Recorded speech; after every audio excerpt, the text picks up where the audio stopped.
I'm going to start this video out a little bit different and share with you a War of the Visions fun fact that I'm pretty sure I didn't know, and if I did, I haven't thought about it in years, nor have I ever really played in a way which I would probably figure this out.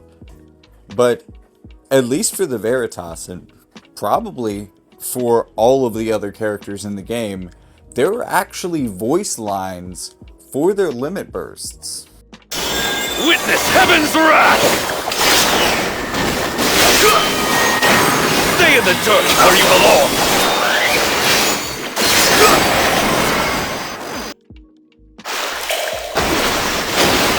You want my affection? A shame. I don't tend to hold back.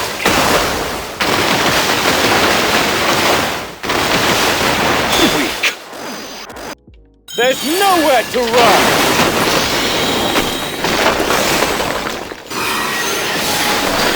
Into the dirt!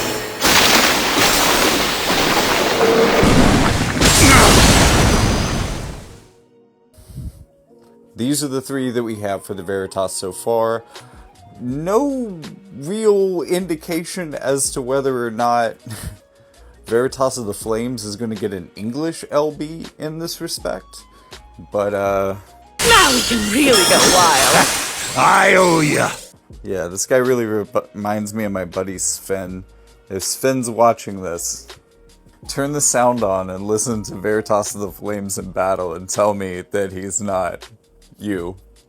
I owe ya. That just, the hearty way that he says everything. Big dwarf energy. Anyways. The battle begins at last! Hello War of the Visions fans, I'm Jackie Fox, and today we're going to be putting all 6 of the Veritas units released so far on the global side to the ultimate test. Each other.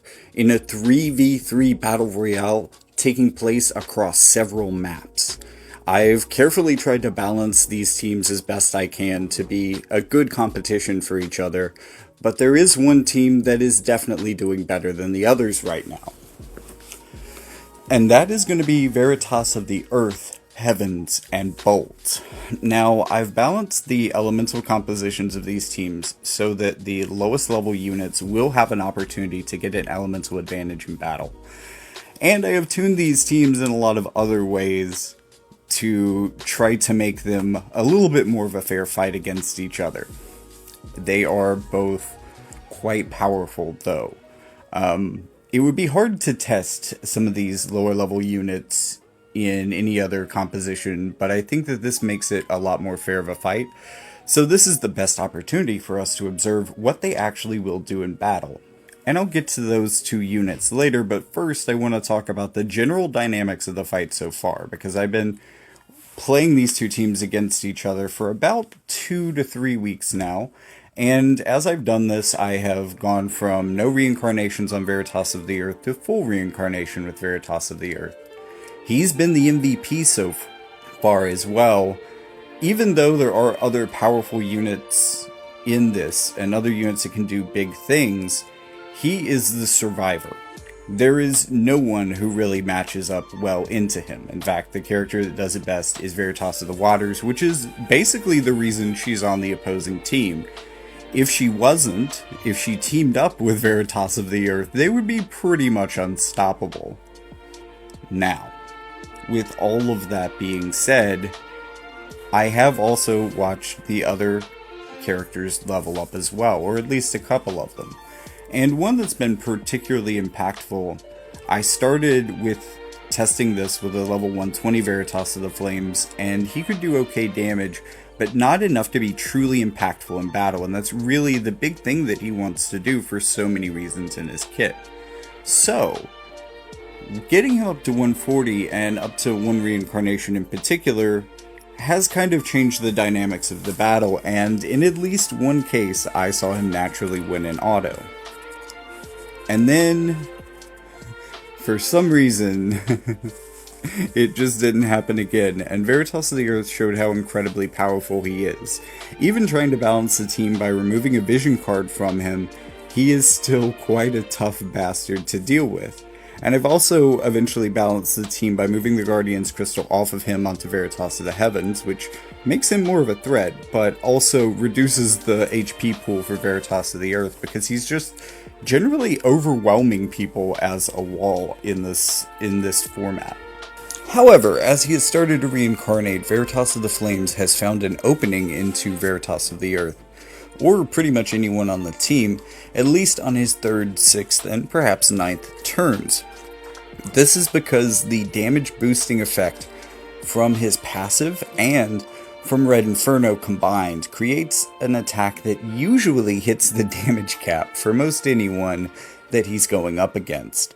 The real exception here would be Veritas of the Earth, but this can hit him so hard that it will generally break his HP barrier and deal some damage.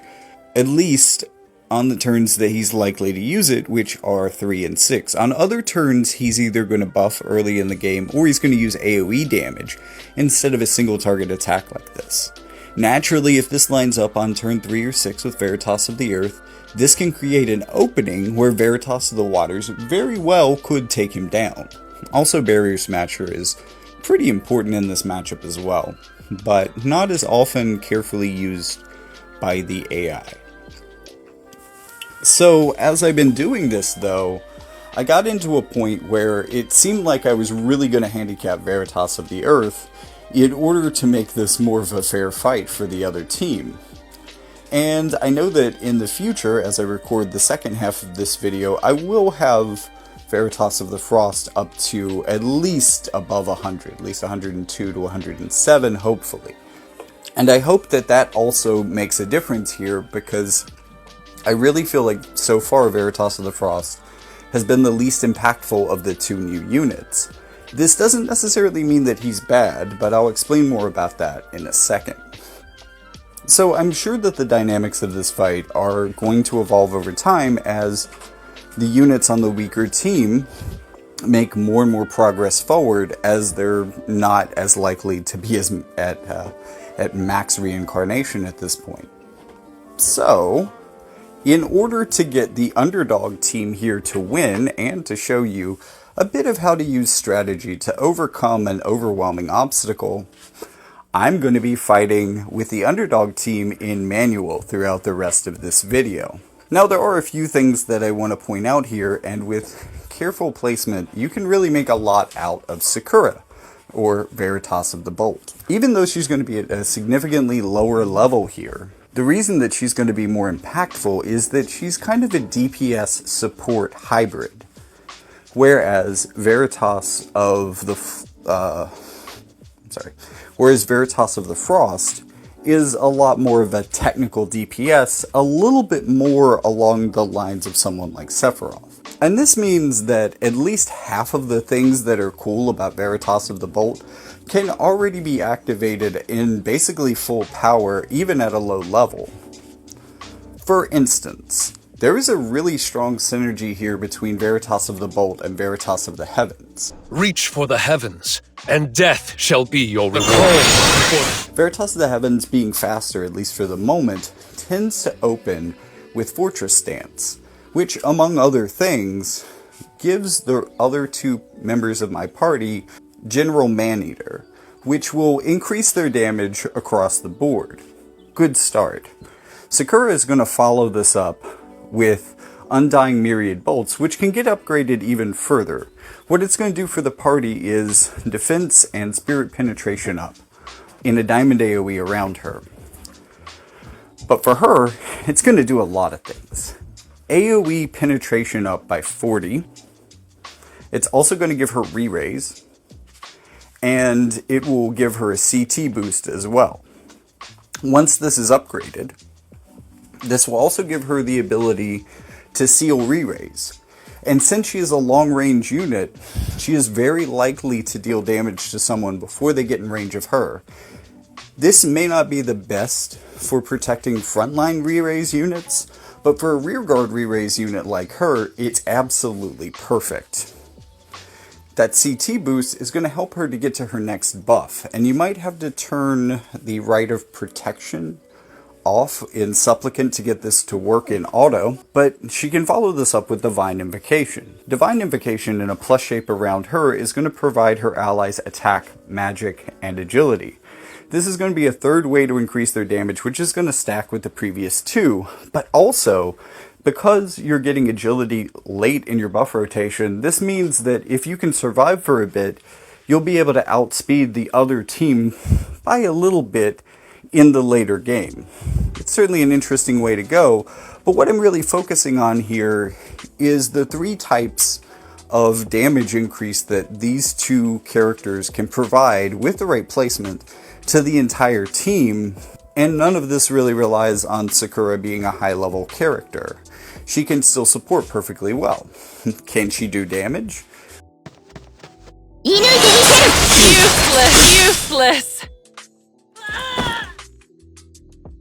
Can she do damage? Well, actually her damage is kinda decent in a way, and she works well into high AoE resistance metas as well because of her AoE resistance penetration. However, she's probably not going to be taking anybody out. She's far more valuable as a support than she is as a DPS, at least at a low level. The reason that I'm having trouble with Veritas of the Frost, even though he slightly outlevels her and should outlevel her more by the second half of this video, is that as more of a technical DPS, all he really is right now is technical. He can add a lot of things to his attacks, and he has a lot of ways of dealing damage through extra counters. He can actually counter by doing damage before and after someone attacks him, which is kind of ridiculous. I mean, we've actually seen slightly worse, but it is still a pretty good counter setup. But if you're a unit that is set up to do additional things anytime you deal damage, this gives you even more opportunities to do those things. Okay, so basically he's a decent debuffer. The other thing that I think is cool about him is that for a few reasons, he's just a little bit better at dealing with the task of cursing people than any unit that we've seen so far in the game. Just slightly edging out Ramada in two specific situations, which could become more important over time. The first is that the way that the conditional curse up works for Veritas of the Frost could potentially last a bit longer than what Ramada has. Could also be a bit shorter, but he has pretty incredible range, and single target type skills like this that pick multiple targets just have a really good chance of going off at any given time because they're so forgiving in their aiming. And his single target attack like this is going to carry alongside Curse. He'll be able to do this multiple times, so a unit like Lotus Mage Fina can't directly counter his Curse ability in the same way that she can for Sephiroth. Since both of them, Sephiroth and Fina, have Curse and Curse removal respectively on a limit burst, that means that whoever uses their limit burst first gets countered, and the other one typically gets punished. She has a lot of other ways to heal, so usually she might not use this, but I haven't actually seen a lot of people using her and haven't seen her in battle a lot, so I can't really tell you exactly how good that matchup is, but in theory that's how it should work. But for units like Ramada and Veritas of the Frost, both who also have Curse Chance up, by the way, they have multiple opportunities to inflict Curse as well because they just have a normal move in their kit that does that. But the way that he edges her out, in addition to his condition for keeping his curse rate up, maybe being a little bit more forgiving, is that also once it's upgraded, he's going to have the ability to remove all buffs before dealing damage added to this skill. Now that's a pretty respectable thing, but if you think about it from the perspective of Curse, it's actually technically pretty good and could be even better in the future Curse resistance metas. And the reason is, well, let me give you an example. And the perfect example right now is Summer Resnick. Summer Resnick has an aura ability that says that people around her have a less chance of being cursed. It's really helpful as a preventative measure, and one of the few ways to resist curse that exists in the game.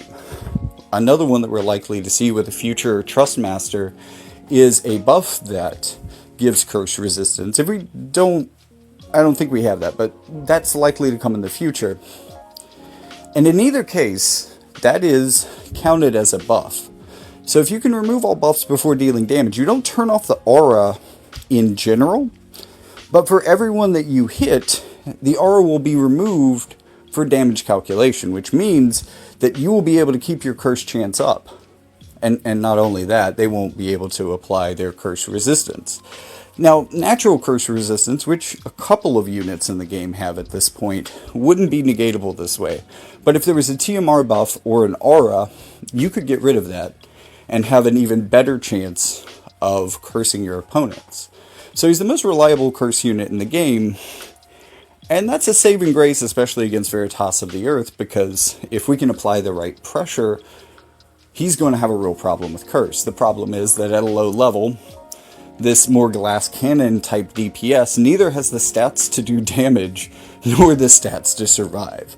So he has basically one chance to apply curse, and often Veritas of the Earth is maybe not the character that's in range. After that he dies, and maybe he curses someone, but against this team, the only person that curse is particularly relevant against, well, actually, Earth and Bolt. However, Bolt's a back row unit, so she's never going to be the first one targeted. So really, you're trying to get this on to Veritas of the Earth to negate Mantle Fortress, instead of negating Bolt's re-raise. And you're really hoping that curse lands, because often, at least at this level, he's not going to do a whole lot more than the debuffs and the potential curse, because his damage just isn't up there. Now, all of that being said, he has a lot of really solid potential for being a very powerful, fast, and efficient just killing machine. He does seem like he's going to be a little bit more in the glass cannon style, but curse accelerates the flow of battle by removing a lot of sustain options for your opponents. So they're going to have less opportunities to deal damage to you in theory, which means that you don't have to be as tough. So if this guy is particularly fast, and he seems to be very fast, or at least have the potential to be, then you might really be able to mess with people. But enough about the favorite team here. Let's talk about the underdog and the strategies that I'm going to be employing to overcome these disadvantages. And it's not that this team is without synergies. In fact, the more I play with it, the more I realize it actually has a lot of synergies. So, first off, let's talk about self-healing. It's interesting because a lot of these synergies bleed into each other. So follow me on this wild ride. We start with Folka, Veritas of the Waters. Her counter ability is not super useful here, in that it reduces water resistance, and that's not going to be incredibly helpful for this matchup, because she's not running on an all-water team. It will boost her damage, and that's helpful, but it will give her typically about half of her health back, somewhere around 6,000 HP. So it's a pretty decent counter ability, and while counter heals are only decent to okay, just getting any amount of added value helps. But her healing is nothing compared to Veritas of the Flames. Veritas of the Flames, believe it or not, has the highest healing potential of any of the 6 Veritas by a margin of, I would say at least 20 or more percent from what I've observed. And theoretically, especially against the right team, this number could be a lot higher. And that's because I've seen him heal for about 17,000 in one blow. And it was utterly ridiculous. The turn had to have been a multiple of 3, because there's definitely some boosted damage going on.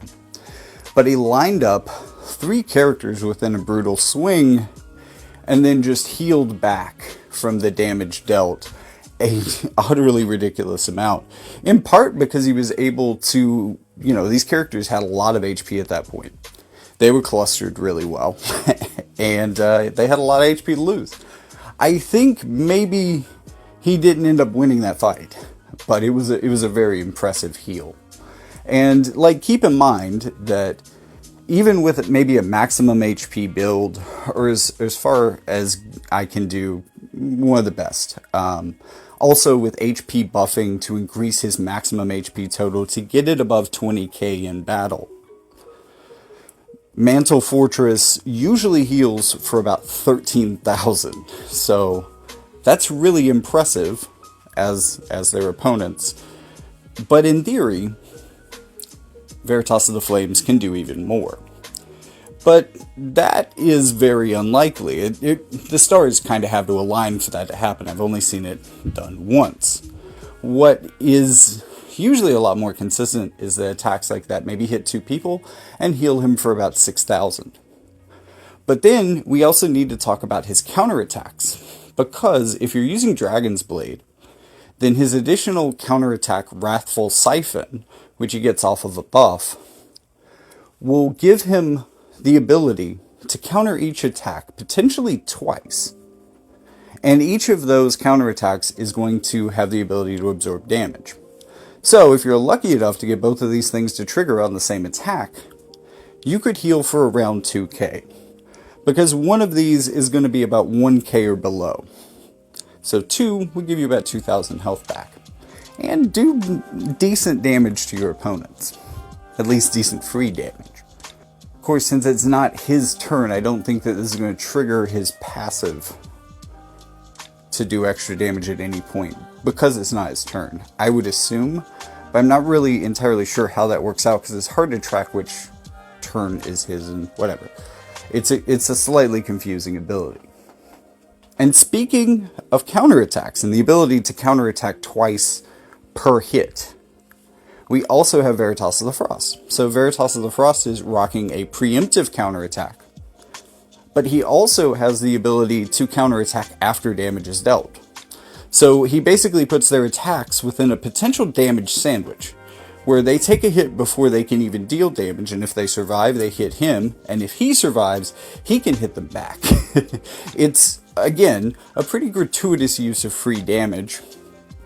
And, you know, it means that, like, going into this fight, you really want either reaction block rate or reaction chance down to really be able to deal with this, because it's going to be important for both of these characters. But let's talk about some big synergies. And when I say big synergies, I mean AoE synergies. Because both Veritas of the Flames and Waters have the ability to, in a diamond AoE, paralyze their opponents. These are on their best attacks. The one that I said healed Veritas of the Flames for 17k, this is the attack I'm talking about. It can also paralyze. It also does other things, which are unfortunately completely irrelevant to this matchup, but are also pretty good for him too, into most matchups that he'll see. So, really good attack here. For Veritas of the Waters, we're talking about Mist, and this is going to do a number of things. It can potentially also inflict poison, which we'll talk a little bit more about later. But it also has the chance to paralyze, and it will give a CT up to an ally. That's usually going to be the person with the most hate, but sometimes that's Folka. Sometimes it's Folka just because she's the last character on the field, and then she starts to try to lap people and make up for lost ground, which can make her a pretty intimidating last unit to face, just because if you're trying to 2v or 3v1 her, she's pretty likely to miss you a couple times. And that could either paralyze you and kind of even the tempo of the fight for her, or it could poison you.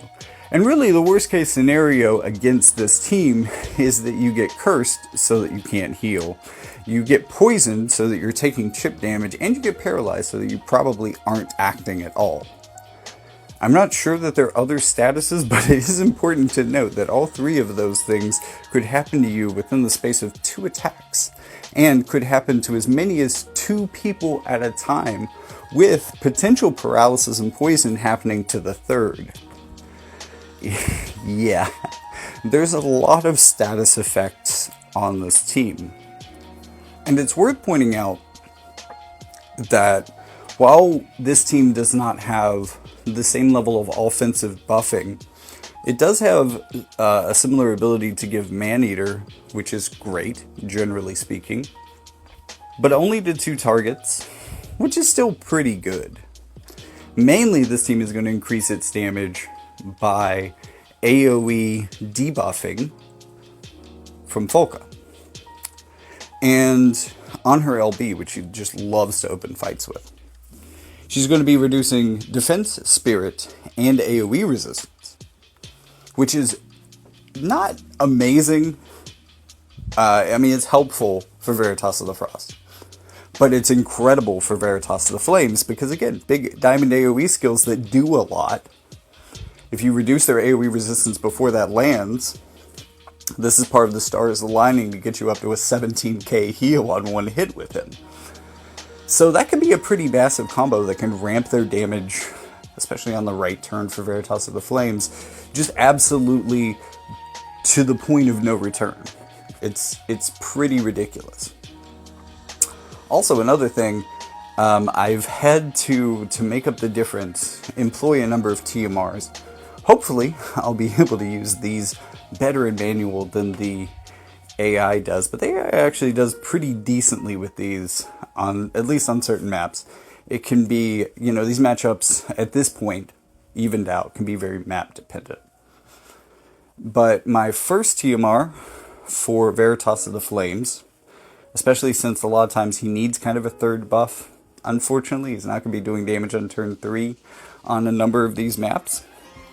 So giving him Strategist Oldoa's TMR, and giving him Ashen Blessing, which is, I think, going to give him chain resistance, defense, and the ability to reduce defense penetration on hit. So those big AoEs that were already doing a lot of things are also going to make him a lot harder to be damaged by the two best characters on this team. It's not really going to affect Folka, at least that, it's not really going to affect Sakura, Veritas of the Bolt, in the same way. But it will help him survive and help his teammates survive the other two characters, the two heavier hitters on this team. Secondly, Sage's Supplication from Gilgamesh the Scourgebreaker's TMR. I'm putting this on Folka just because she already has a lot of sapping power in her AoE skills. So I wanted to add another effect to her AoE skills that would be really helpful here. And the ability to turn down people's healing power is great. There aren't a lot of TMRs that do this necessarily. This one is potentially pretty god tier, because not only does it turn down healing power on successful hits for a while, it doesn't require like a critical, like I think Sodali's TMR did.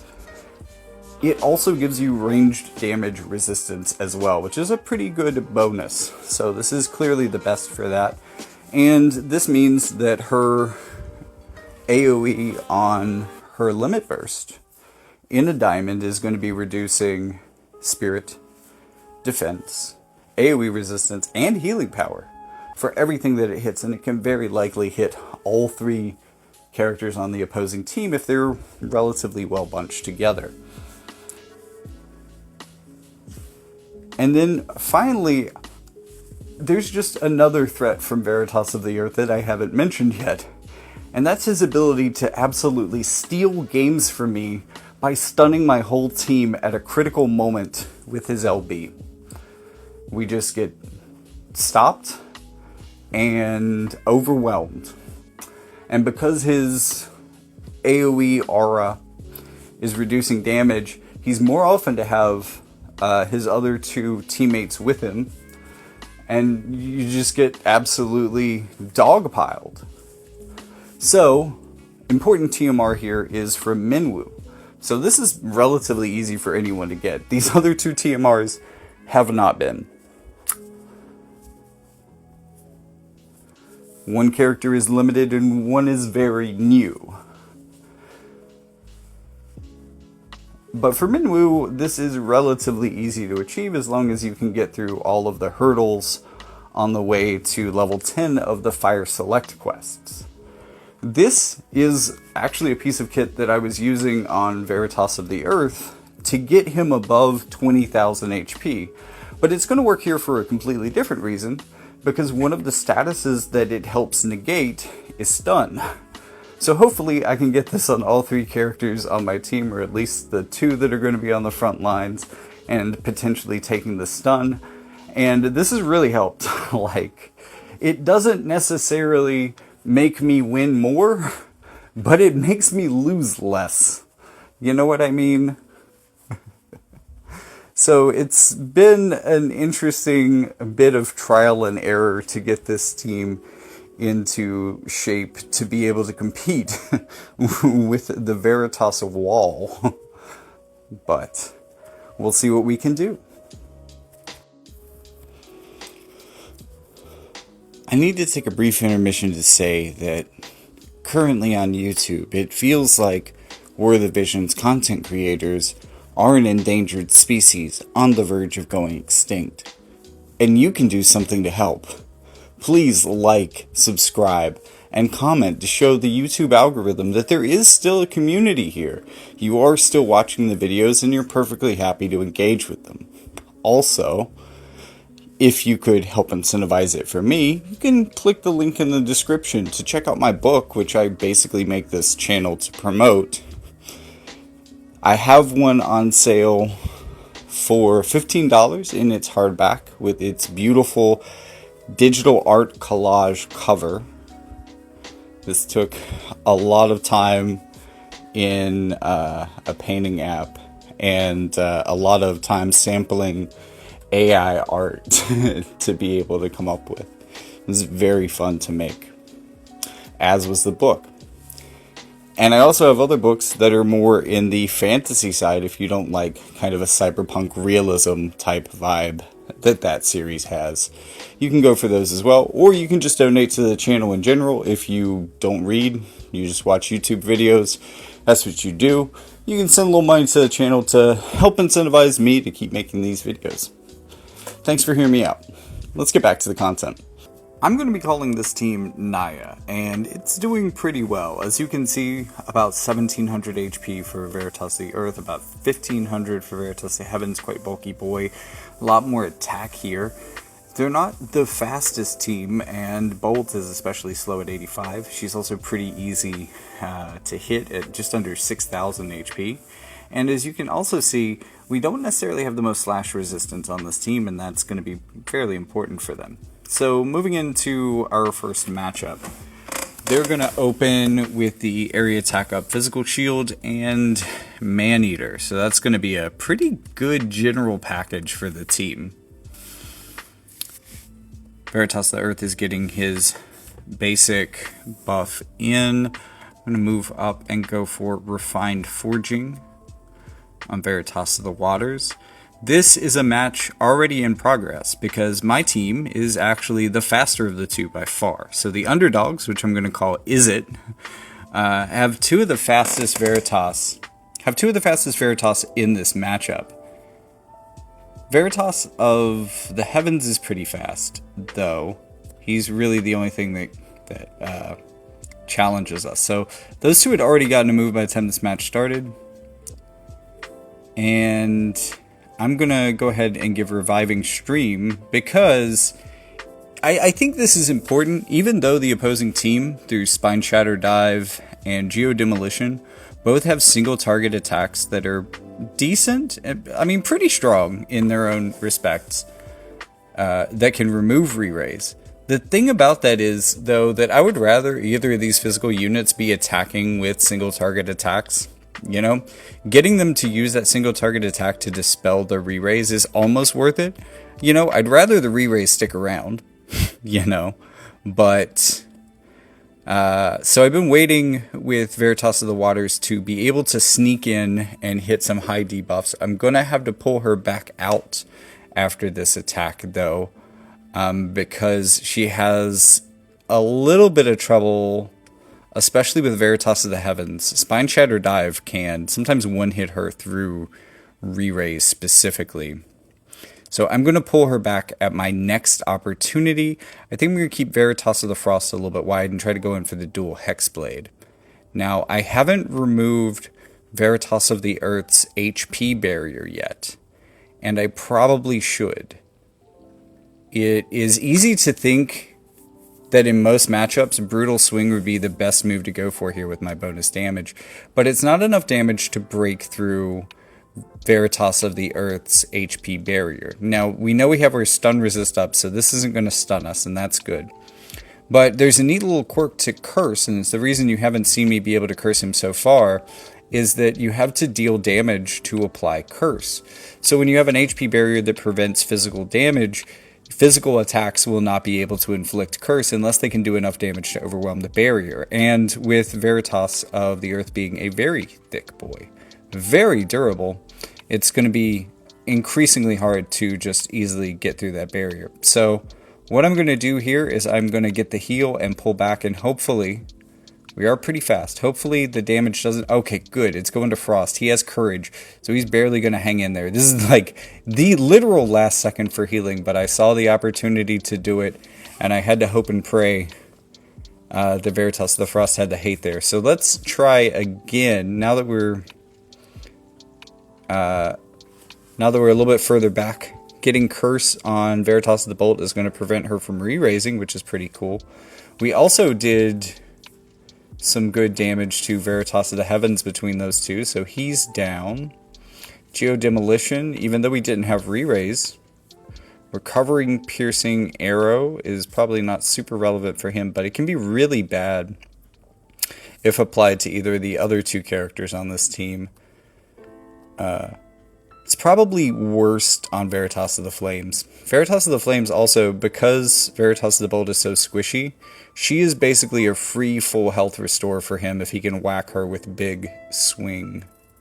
Brutal Swing. So now we're going to come in with Mist. We're going to give the CT up to Veritas of the Flames so that he can follow this attack up. This is going to be a turn multiple of 3, so we're going to go for that Red Inferno and try to do damage. I don't think that he's going to be below 50% health here, so he's not going to be able to heal up. And what that means is that since it's a 2v1 at this point and we have these two characters specifically left, especially with Folka trying her best to get statuses on him, Poison is going to be very helpful for us. Paralysis would also be very helpful for us. Either of those could shut him down, basically. But also that CT up so they get their moves faster. And we can take him down. I should not allow myself to become so discomposed. It's unseemly. So that's kind of the keys to victory there a little bit. And very briefly on screen, I showed you that I have unlocked level 100 and more for my Veritas of the Frost now, so he's doing pretty good.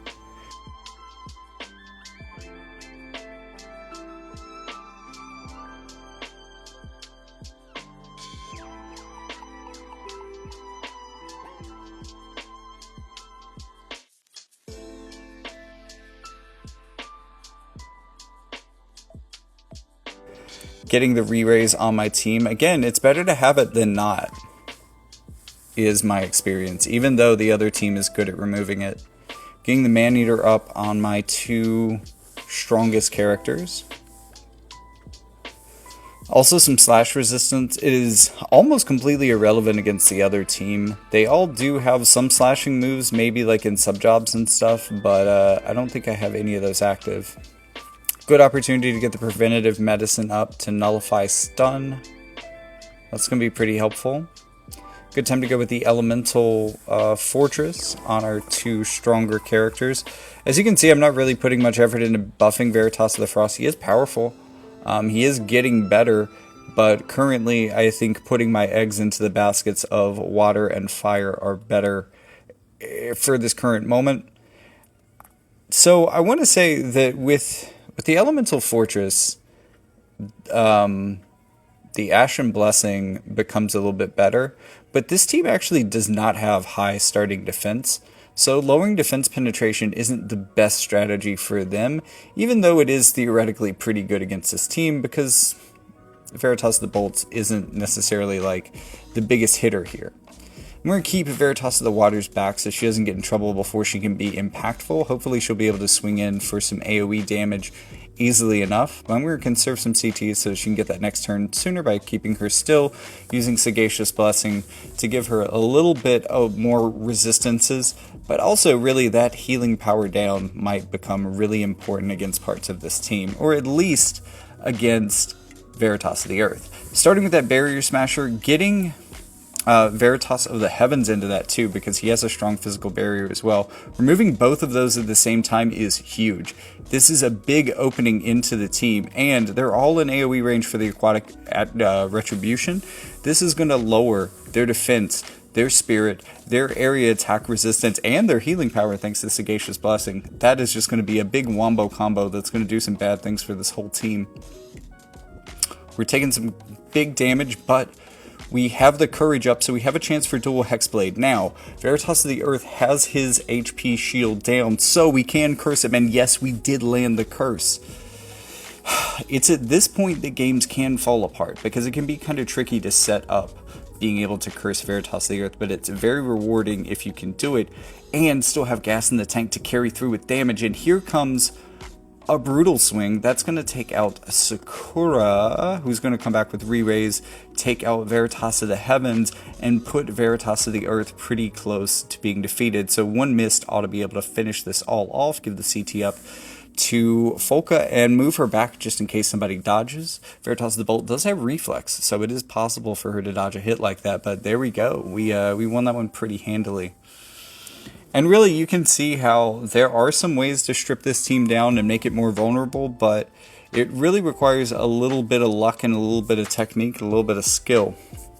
Now, all of that being said, this match here is rough. In testing, this match generally went really poorly, and I'll show you why when we get in. So this is the original Coastline map. This is our first summer celebration map, and it's probably one of my favorite maps of all time. Had to get it into this video.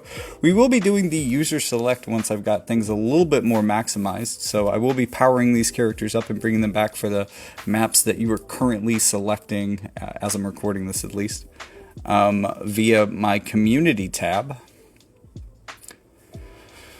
So going ahead, getting the re-raise up, getting the Silverite defense up while we have them in this V-shaped pattern, L-shaped pattern, whatever you want to call it. Big buff up here, big protection buff there. I made a change to the AI as well, I think for the opposite team. I was talking about how you have to turn off Rite of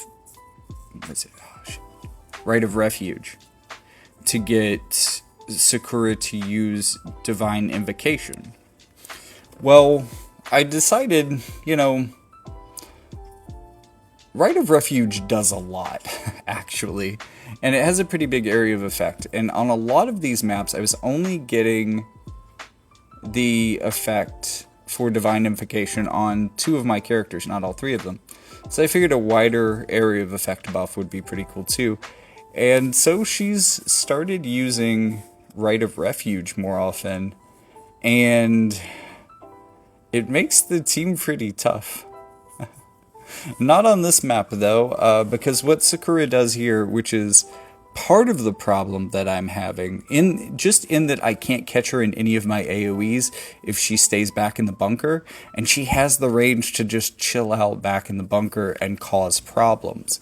One of the biggest problems that she can cause to this team is going to be with her, I think it's like recovery breaking arrow or something. That's going to be really bad, especially against Veritas of the Flames. Also, big problem here, we can't get both Veritas of the Earth and Winds within Barrier Smasher at once. It is probably, maybe still for the better that I smash Veritas of the Earth's barrier while I can get it. Probably a better choice than Brutal Swing, but Brutal Swing got both of those characters into the splash zone, much like this AoE is, so I thought that would be a good choice. Also, we got the paralysis, but it's actually not doing anything. That could have made the Brutal Swing worth it.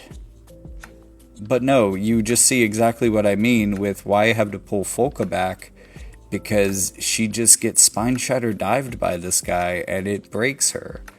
And it's unfortunate because we're in a pretty good place as far as where Veritas of the Flames is. We did just lose our re-raise on him, but we still do have courage. Veritas of the Bolt is just happy to hang out on the hill, running back and forth. She doesn't care. She knows she's safe back there. So we have a chance of taking out Veritas of the Earth. It's going to be a lot more difficult now that he got his HP back. We also don't have the most turns to do it, but he's going to have a lot of trouble taking us out. Both of these guys can wail on each other for a while without actually being able to take each other out. So following up this turn is going to be my opportunity, but he's probably going to heal up before this. Really, you have to wombo combo him with 2 characters, or this buff is just going to keep him alive until he runs out of it.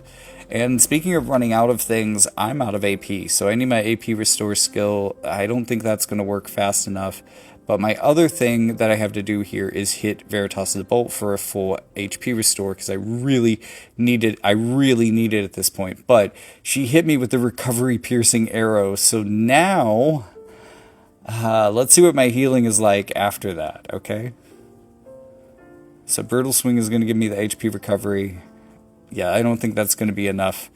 And it also just barely was not enough to take out Veritas of the Bolt either. So I just got wrecked on that one. At the moment, we are 2 wins to 1 loss.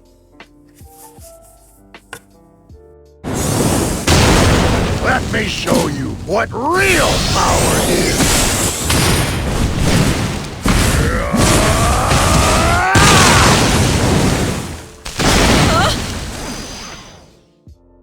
I might have to get serious.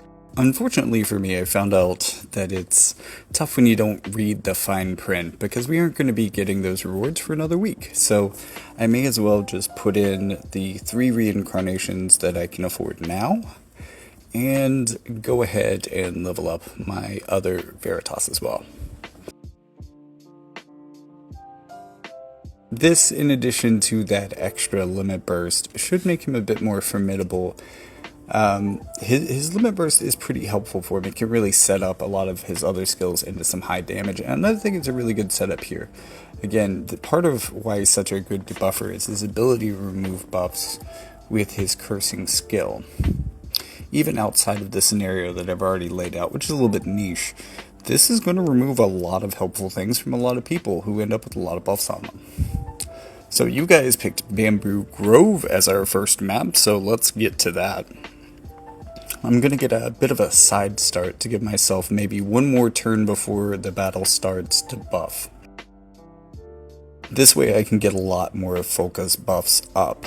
Now, unfortunately, here at the beginning where I like to set up a lot of the AoE buffs, I don't have them. Or at least I'm not in good range to be able to use them, so I'm going to have to use some of the other buffs and kind of deal with the fact that I can't get the agility up on my slowest unit. So I guess my fastest 2 are going to be very fast. But that should also hopefully help them catch up with him and get in range to AoE buff him. Go ahead and get the healing power down on him and leave him there so that he gets another turn soon. Now that I'm in range, go ahead and get the Silverite defense, which is going to do a lot for Veritas of the Frost. And then I can also throw in the Revive. That's a good one to start with, because Revive doesn't have like a turn limit cap, whereas a lot of other buff abilities do have a turn limit cap, so you want to apply them as close to combat as possible and take the things that either, you know, play out like AP restore, or things that last forever, like courage, re-raise, those kinds of things. Because it'd be a shame to give yourself like HP absorb and then spend the next 2 turns buffing and only get 1 turn to actually use it. So especially in manual, that's how you think about like what order you prioritize them in ideally. I am in range to do damage, but we haven't taken out the barriers yet, so it's probably a bad time to do this for Veritas of the Earth, but it is one of the better things I can do. I can remove some buffs and soften him as a target as well. Hopefully, I was hoping to get Curse on Winds at least, or Heavens at least, but I didn't do that, and it doesn't really matter. He doesn't really have many ways of healing himself, except for his counterattack occasionally, unlike these other two. There's nowhere to run!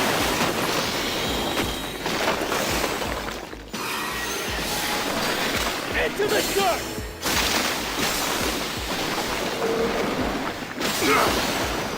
We did not get our stun prevention up, but we both managed to avoid the stun. We do have some stun resistance on our trust runes to kind of help us out there.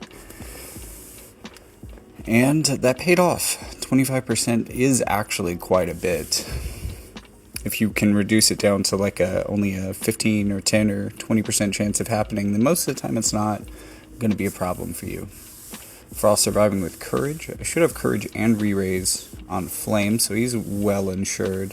Probably a good time to cast a Curaga, but it's most important that it hits Flames because I don't know if Frost is going to survive. Like, 1 damage from Sakura takes him down. Oh, and she can hit all of us. Okay, so we're getting pretty critical here with Veritas of the Flames, but Water took that damage pretty well. She is good into anti-magic, not necessarily anti-missile. And Sakura is good at breaking through resistances as well. Earth is going to remove that re-raise. Here is the LB. Let me show you what real power is.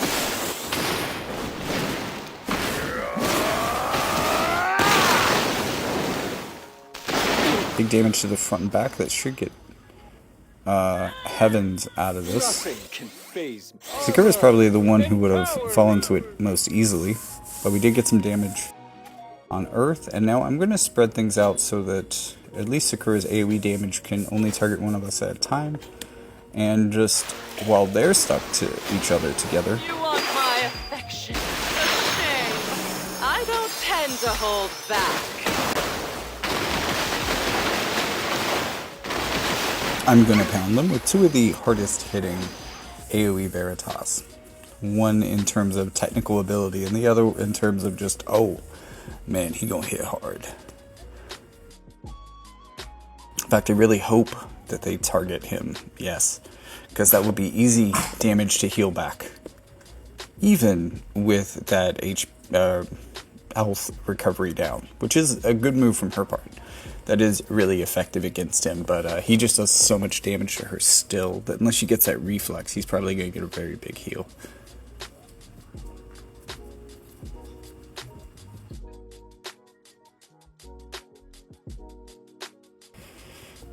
Earth is going to heal back. He's only healing for about 8k when it's usually closer to 12.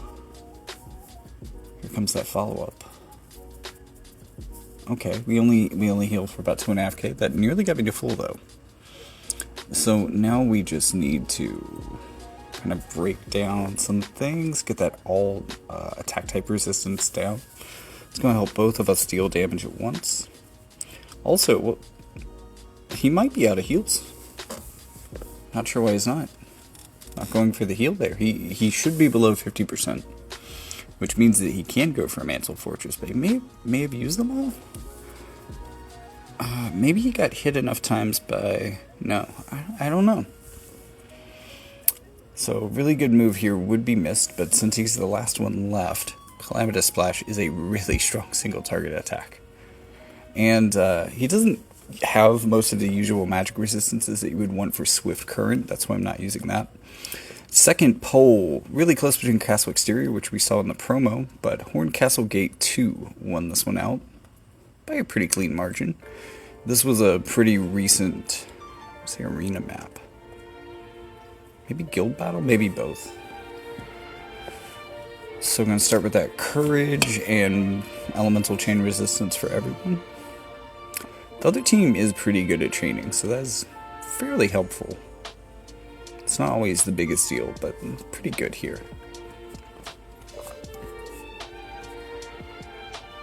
Okay. Got the offense, defense, and shield. Got the other shield up.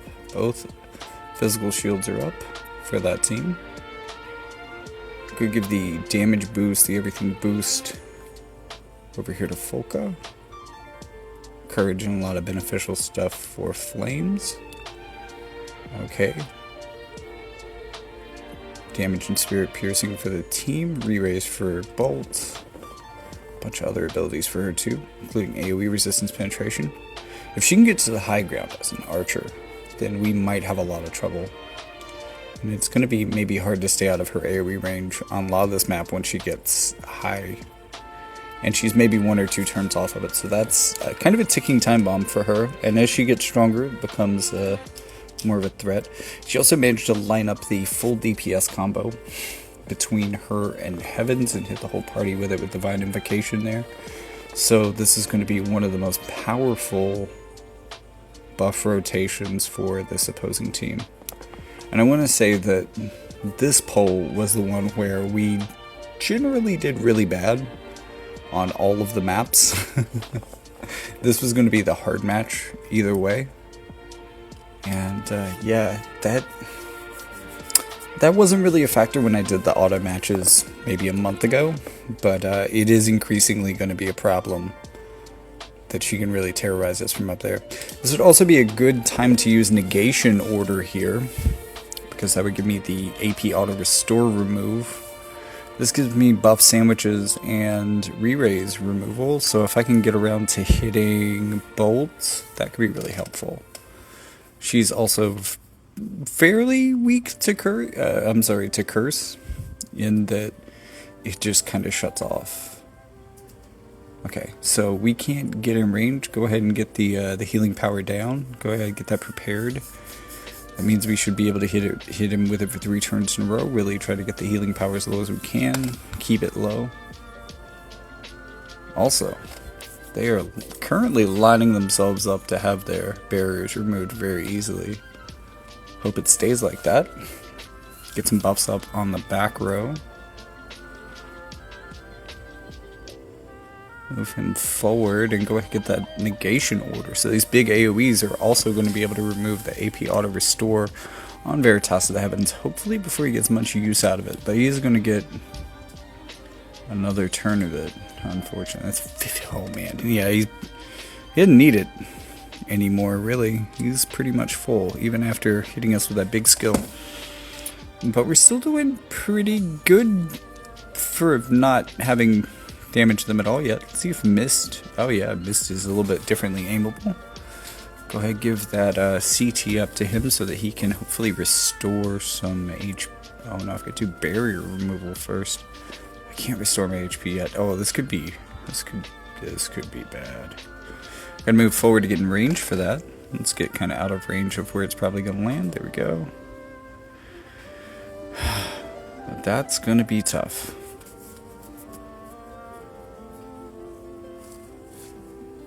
If I could have got Bolt in range for that, that could have been good, but since I have the barrier down, I have a chance of cursing either one. Be really helpful for preventing stuff like that, at least in the way that Earth works. Ah, LB time. You want my affection? A shame. I don't tend to hold back.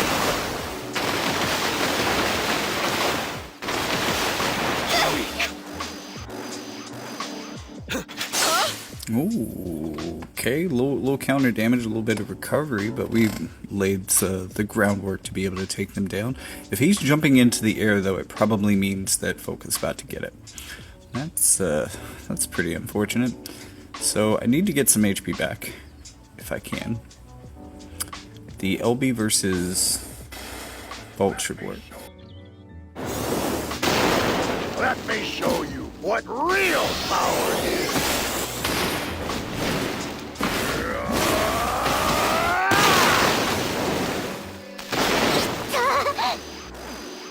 The healing power down will be helpful with that re-raise that we didn't get rid of. But kind of inconsequential because her at that low of HP is going to pretty much fail to anything. There's nowhere to run!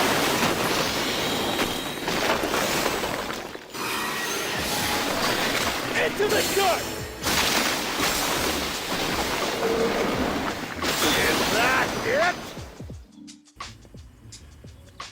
They are we are 2v3ing them.